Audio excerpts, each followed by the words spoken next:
John the Baptist's question to Jesus, how often have you heard it said, good news travels quickly?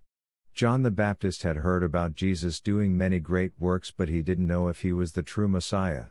So, calling 2 of his disciples, he sent them to find Jesus and ask him, "Are you the one who is to come, or should we look for another?" When the disciples found Jesus, he was busy preaching and healing the sick.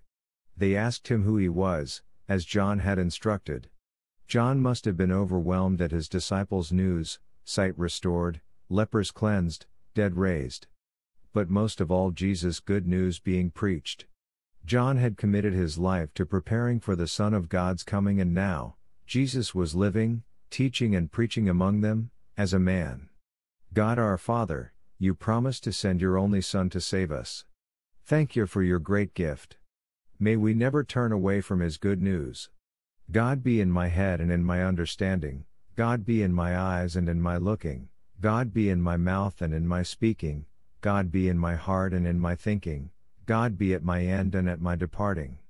Jesus replied, Go and tell John what you have seen and heard: the blind regain their sight, the lame walk, lepers are cleansed, the deaf hear, the dead are raised, the poor have the good news proclaimed to them.